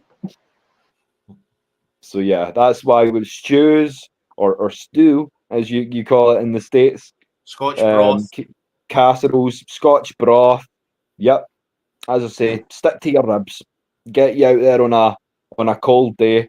And as I say, the traditional recipes have been kept. So you will see traditional soup recipes that have been in families, or stew recipes that have been in families for 500, 600, 700, 800 years through the generations, and they've just been passed down. And as I say, what little bit we can do to share that with y'all, we're happy to do. Yeah. So there's another question as well. I know we expect to see everyone at training camp, but my question to everyone is, what part of the team really makes the biggest leap with the new changes? Well, we're really hoping the linebacking core. When you look at Jeff Ulbrich, and why am I excited? Because I thought for the most part Raheem had the secondary in line for the most part. They, that those guys didn't give up a ton of big plays all year. I think the only aspect of the offense, when we did our interview, Maggie, with John Abraham, that's one of the first things that jumped out to him was the linebacker and how slow and reacting. So I think with a guy like Jeff Ulbrich, I know we've gotten better up front. We've definitely got better in the secondary with the addition of Bowman and Watts, Fuller, those guys, Kobe Bryant. We brought back Mike Hughes. So it's like I like the addition to the secondary. I like the addition to the front. But I think that the aspect of this defense is going to really change this team. And I think it's going to be a top 15 defense. I'm not going to go crazy with it, but I think it'll be a top 15 defense, or if not at 15, which is more than suitable for the Atlanta Falcons to get to the playoffs. That's the goal. But if we get better play from our linebacker core, this is a playoff team. Because I really believe in Michael Penix and what he's going to be able to do just with his arms talent, just with the arm talent. He hasn't learned the game yet, but his arm talent, he's going to scare a lot of defensive coordinators. That dude can flick the ball and it goes 70 yards. Like, he has a talented arm. Yeah. I agree. I would say if the linebacker core is probably the be all and end all, sort of front seven linebacker core, because as I say, a lot of my concern, and you all know I've made no secret since the draft, the one area, although again we have a lot of names on the board, is interior of the D line. They've said again we've got a lot of guys that can rotate, but again I want to get to a position where we are rotating and putting in these flex pieces just to keep the opposing offenses on their toes. But I want 11 guys and one scheme in place where we go, no, that's our bread and butter. But we can play around a bit too, so that we have that dynamism, as I say, where once teams think we've reached that plateau, we can then explore other options, other personnel sets, and things of this nature. But I would say now that we're getting up. Sorry, I think another thing, and again, the guys can correct me if I'm wrong. I heard that Ryan Nuzzo is actually left-handed. Is that correct? Because from what I hear, obviously that's correct. Yes, he's going to hand. So I think him and Penix Jr. is going to be the only left-handed centre and quarterback in the league. Which I think that's right. Yeah. Which again, Drew Dolman, I thought he was a great centre, but he did sometimes have his issues when it came to the handoff, and let's hope with Ryan Nuzzo that doesn't happen, especially if he's actually handing off to a left-handed quarterback. I think and I think you brought this up on one of the other shows. I think my concern is Caleb McGarry and how he deals with effectively being the blind side now to Penix Jr. That's my biggest concern. My other biggest concern is the fact that Michael Penix Jr. during the Carolina Panthers game was throwing some fantastic, amazing balls. But when you play like that, interceptions are going to happen. There's going to come a point where the defense starts to get to know and learn a wee bit more about you as a quarterback. So, well, all gunslingers throw interceptions, so that it's gonna happen. The biggest gunslingers in history, they threw interceptions. So it's a couple things come into play. If you know you got a gunslinger, you know he's gonna throw interception. Do we have these traits? Do we have that bounce back trait? Meaning he threw an interception, but he gonna go back out there on that next series, and it's gonna be like the interception never happened. He gonna get right back to playing well again. Yeah. And then his leadership. Is he the type of guy that go over to the sideline and say whether or not that was his fault? He gonna take accountability for it. Is he gonna go hold the receiver accountable for juggling the ball? Is he gonna hold the offensive line accountable? Like, hey, y'all got to hold up so I can get that ball out in a better time. It's the bounce back ability, it's the leadership ability, and then the last thing is the poise. Is he gonna stay poised in it all? Yeah, I made a mistake. I might have made a couple mistakes, but I still got that same poise I had when I came out the gate. So the gunslingers are going to throw interceptions. People should just expect that, because that's what they're going to take more chances throwing it into tight spots. They're going to take more chances throwing the ball than guys that are not gunslingers. So that's one thing. But I want to go back to your Caleb McGarry comment. See, Caleb McGarry, he actually didn't play bad. He played very well when Michael Penix took over in the latter of those games. And I know that's a short sample size, but I think the misconception with Caleb McGarry since I want to say maybe since that year before Arthur Smith got fired. I want to say that people really think that he doesn't play well, but he's been one of the best right tackles in football. He's been one of the best. And last year, even on this team, he was the most consistent the offensive lineman on this team last year. Yeah. So and we also have consistent receivers. I'm not really worried about Caleb McGarry. But you know, something that's going to also help him, and something that's going to help Caleb McGarry a whole lot is his quarterback, because Michael Penix Jr. is a quick decision maker with a fast release. So he's very good at going through his reads and knowing when to get rid of the ball, and he's not going to hesitate. He doesn't do a lot of ball patting and all that. So that's going to help Caleb McGarry out a whole lot. Yeah, I think so too. And then even if he is struggling, there's no reason why you can't keep Pitts on the line, right on his hip as an extra blocker. As I say, Kyle needs to learn to use his body anyway. So what more than, okay, well, this is quite simple. You've got 3 to 5 yards, hit the man in front of you and make sure that Caleb, if he is struggling, we can still hold down the line, because we've got enough dynamic receivers. Even if we run a 4-set, we've got the options of Ray or Nick Nash in there. But yeah, I mean, as I say, we could drop names for days. But yeah, Tony, that Super Bowl's coming. And yeah, if we have to swim over, we're coming. Yeah, I think it was answered, but I think it was short. Yeah, I think when we finally win the Super Bowl, I think a lot of the locals in Atlanta will be surprised by how many international fans actually come across from it, and actually see how passionate a lot of people in the world are about the Atlanta Falcons. I think they'll be really shocked by how many people travel international, not only just to see the Super Bowl and be there for the Super Bowl, but also for the actual celebration parade.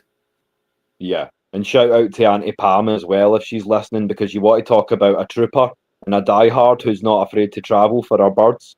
It's Auntie Pam. Yeah, absolutely. But yeah, if there's no other questions, guys, or as I say, just going to start wrapping things up. So, Brother Blackberry, you want to start, and we'll go around the panel and just start closing things off. Where can the people find you? Yeah, if you haven't done so already, go subscribe on YouTube with the home team with Blackberry. That's Blackberry, no C, just a K, on YouTube.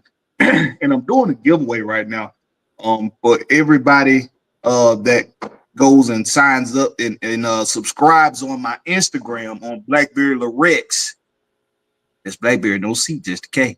On Instagram, you automatically enter into a raffle, and I'm gonna announce the date that I'm gonna draw it and announce the winner. So you go, you want to win some free stuff, you can go over there and subscribe to my Instagram so you can get a chance to win some free stuff from your boy Blackberry. I got a website that I'm gonna drop. I'm trying to drop it before the summer over. I promise. I know some of y'all been saying, but like, when we gonna be able to get them hats, man? And but that's gonna be part of the giveaway. You're gonna get one of the exclusive Blackberry hats. And also right now, if you just go on my channel and just go look at the scroll at the bottom of any video, you can see how to reach me if you want to customize shirts or customize hats, jackets, whatever. You can hit me up and you send me a PDF. I got you. If it's something you got that you want customized, I got you. So yeah, just go hit me up. The home team with Blackberry is Blackberry, no C, just a K. And appreciate the AFNI crew. No problem at all, brother. And as your boy Knight Rider, who hopefully you'll get to meet soon, Des says, who doesn't love free shit? Yeah. Pastor Mike, your chance to address the congregation. What you got to say? Hey, man. Like I said, man, one thing about me, it's all about the people around me. I am who I am, and I'm eternally grateful for everybody that always supported me. Even when I was writing boring freaking articles for the fan post for the Falcoholic, I was throwing them out on there. I had Atlanta Falcons Nation, Mad Mike Sports. So it's nothing I haven't done in this particular niche. So for me, man, I appreciate everybody who continuously support us. Holy Alliance, Atlanta Falcons Nation. Des, Will, I appreciate you fellas, man, because one thing I like is guys that are absolutely hungry. You guys are hungry, you want to learn, and trust me, Maggie and I, we truly appreciate that. So you guys continue to do what you do. Man, we got to get some ale, though. Got to get some ale. You know what, Kale, I got to go get some ale with Kale, okay? Got to go get some ale with Kale and drinking on the show. You know what? Count me in for that one, brother. Just as long as we taking my shots off screen. I don't drink. Believe it or not, I don't drink. But this is a special occasion, so I'm gonna get some ale and I'm gonna drink it. You guys just tell me which ones I should be drinking, because I'm not much of a drinker, so this makes it different for me. And we're gonna do that. All right. So I appreciate y'all. Well, my birthday stream on the 31st, Thursday the 31st for that show is going to be my 34th birthday. So what we'll do is maybe that week we will make the Thursday open. If you're happy with that, Des, Maggie, we'll open up on the Thursday and have a bit of a little party, a little bit of a to do. But as I say, until then, we just want to state again how much we appreciate you two, Maggie, Mike, as I say, Blackberry, if you're listening, Coach, Knight Rider, Juan, Kev, Des for coming on board, the guys, as I say, in the UK who have been in the chats, in our DMs, who are planning on coming on the show, to the special guests who are in the pipeline as well. Just, we cannot thank you enough. Most importantly, folks in the chat, for everything as well. So you got any sign-offs you want to do, boss lady? Well, first question right there. I want to answer this one real quick because I don't know if it was missed or not. But Tony Hall, yes, I will be at the Super Bowl parade front and center. I will make sure I'm first in line, and I'm going to make sure I bump hands with Terry Fontenot or whoever, my cousins or somebody down there. I will make sure I'm in the parade. That's what I'm hoping. Okay, that's the goal. But as far as just everybody that just tuned in today, we thank you. This project's been a long time coming. Where, like I listed on one of our shows, we have actually a small, tiny demographic of international viewers. And what I'm trying to do now is reach those audience a little bit more, because they're peeking in, they're paying attention. So it's like, why not give them something that's familiar to them, where it's, they come in, it's like, oh, hey, somebody that's Scottish. Perfect. And it's going to be a lot more. I'm recruiting, me and Will, we're in the background recruiting more people. So if you are across the seas and you are interested in talking about your dirty birds and you're delusional just like all of us for being a fan for so long, come on and be a fan on Atlanta Falcons Nation, AFN International LLC. So outside of that, please, guys, continue to subscribe to the channel. Also go on over to the Atlanta Falcons Nation International channel. Subscribe. We're also on Spotify. We're also on Apple Podcasts and all the streaming audio sites. If you just can't quite sit here and watch us, you can listen to them on the road. You can listen to them on the way home because I think they're you can actually play the YouTube channel if you're not paying attention and watching. You can play it while you're on your way home from work. But if you can't miss them when they're live, you can go back and replay it on YouTube or listen to the audio back as well. So, and please, I always encourage you guys, ladies and gents, please leave some feedback, drop them some questions, show them some love, follow them on X and Instagram, wherever they may be. I think the Falcons, Scottish Falcon, without the S. Yep, Scottish Falcon, yeah. That's follow me on X, yeah. Okay, follow him on X. But he's going to give his introduction where you can find him, but show them some love. Just go to my community tab. I will have his link on my community tab. So hit the Mad Mike Sports, and I'll have all of their links there. Appreciate you, brother. And thank you very much, Sister Mine, for such a great, for your kind words as well. It means a lot. Des, as I say, my brother, my fellow Scottish Falcon, you got any closing thoughts before I close this out? Well, I'm a big Braves fan, and I know they're not doing well. I think this show, we hit it out the park. I think this is only the third show, but having all the guests, Mike, Chris, and everybody else, I just think it was truly international, and really that's what we're wanting to bring to this show. So yeah, it's been a great show, and I'm just wondering what I'm going to do now until Wednesday. So well, as I say, there's the plan of attack is to get something on every day. Series because it's absolutely, Maggie. Absolutely. Yeah, need to get on that and the history of the Falcons as well, because I can't be dropping taglines saying I'm doing shorts and then not doing my work behind the scenes, because that's not how your boy does it. But no, as I say, thank you again to everyone involved for helping us put wings on this thing. As I say, still finding our feet, episode 3, but just wanted to show love to the family, to kind of remind everyone where we're coming from with everything. So as I say, we've got the upcoming teams in Mexico and Canada, possibly England, Germany. So it doesn't just stop with Scotland, but it is a pleasure and a privilege to be here with you all, just talking about our birds and getting ready for the season, because as I say, you're going to see it ramp up a lot more as the season comes on, but it gives us the opportunity now to play with some platforms, play with a few different layouts and things like that. So we appreciate Kev, Blackberry, Mike, Maggie for jumping on with us, for making today such a success.